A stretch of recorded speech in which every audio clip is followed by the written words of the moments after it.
அபிஷேகத்தை பெற்றுக்க அவனுடைய வல்லமான வல்லமை வேமல இறங்கட்டும். அந்த வல்லமை அப்படியே வீட்டுல இறங்கும் பொழுது வீட்டுல இருக்கிற அத்தனை மந்திரங்களை எரிய ஆரம்பித்து விடும். வீட்டுல இருக்கிற அத்தனை சூரியங்களை எரிய ஆரம்பித்து விடும். அத்தனை பொல்லாத ஆவியின் வல்லமைகளும் அழிக்கப்பட்டு போய்விடும். ஆண்டவரிடத்துல கேளு, எனக்கு அந்த வல்லமையை தாரும். அந்த வல்லமையோடு நீ போ.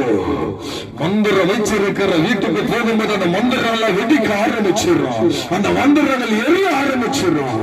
அந்த எனக்கு அந்த அபிஷேகத்தை தாரணுகள், எனக்கு அந்த அக்னியை தாரணுகள். கர்த்தர் தம்முடைய வல்லமையை அளவுக்கு அதிகமாக உன் மீது ஊற்றுவார். ஹல்லேலூயா, ஹல்லேலூயா. ஆண்டவரிடத்துல கேட்டோமா, அப்ப முடிந்த மாத்திரம் எழுந்து நிற்போம். ஒரு வல்லமையை கர்த்தர் நம் மீது ஊற்றுவார். ஆண்டவர் தம்முடைய ஆவியினால் நம்ம நிரப்பட்டோம். இன்றைக்கு ஒரு பலத்த அபிஷேகத்தை நீ பெற்றுக்கிட்டு தான் போகணும். இன்றைக்கு பலத்த வல்லமையை பெற்றுக்கிட்டு தான் போகணும். ஆண்டுடைய வல்லமையோடு நீ கடந்து போம். தானே ஒன்ன தேடி வர அதை குறிச்சு கவலைப்படாத.